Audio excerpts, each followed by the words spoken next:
punctuate the following sentences. The first question is, well, I wish you luck, said Sitaram. So this is the sentence and we need to punctuate it. तर पहिली गोष्ट आपल्याला माहिती की first letter always capital.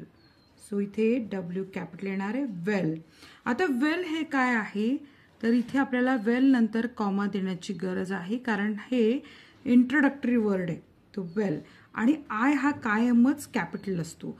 आता पुढचा जो शब्द आहे विश तो असाच्या असा आपल्याला घ्यायचा आहे.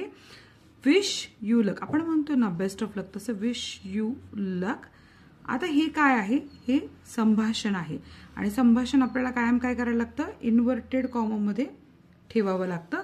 आता इन्व्हर्टेड कॉमा मध्ये ठेवलं इथे कॉमा द्यायला लागणार आणि पुढे काय आपलं येणार आहे सेट सीताराम. आता एस कॅपिटल कारण नाव हे कॅपिटल असतं ठीक आहे आणि फुल स्टॉप देण्याची आपल्याला गरज आहे कारण साधं वाक्य. आता नेक्स्ट जे सेंटेन्स आहे ते आहे what's your name little one ask the teacher. आता इथे आपल्याला कसं येणार बघा तुम्हाला आता कळालं की फर्स्ट लेटर हे कॅपिटल असतं पण इथे व्हॉट्स काय प्रकारे अनेक वचनी म्हणून व्हॉट्स वापरलंय का तर मित्रांनो असं नाहीये.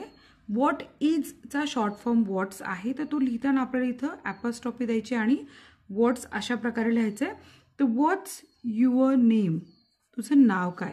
आता हे पण काय आहे संभाषण आहे संवाद आहे आणि संवाद हा कायमच डबल इन्व्हर्टेड कॉमामध्ये असतो. पण तुम्ही सांगा आपण एखाद्याला विचारलं व्हॉट्स युअर नेम थांबतो ना आपण थांबलं की कॉमा द्यायचंय. व्हॉट्स युअर नेम लिटल वन. मग तुम्ही म्हणा इथे प्रश्न विचारलाय टीचर मग नेमका क्वेश्चन मार्क कधी द्यायचा तर क्वेश्चन मार्क इथे द्यायचा आपल्याला. तर हे जे संवाद आहे हे जे संभाषणाचं वाक्य आहे ते आपल्याला इथे द्यायचंय व्हॉट्स युअर नेम लिटल वन. आणि त्यानंतर आपण काय करणार आहे आस्क्ड. कोणाला प्रश्न पडेल की टीचरला कॅपिटल देऊ का स्मॉल देऊ तर मित्रांनो टीचर हे कॉमन नाऊन आहे त्यामुळे इथे आपल्याला टी स्मॉल घ्यायचा आहे. तर अशा प्रकारे आपल्या प्रश्नाचं उत्तर सोडून झालंय. व्हिडिओ आवडल्यास लाईक करा चॅनलला सबस्क्राईब करा. धन्यवाद.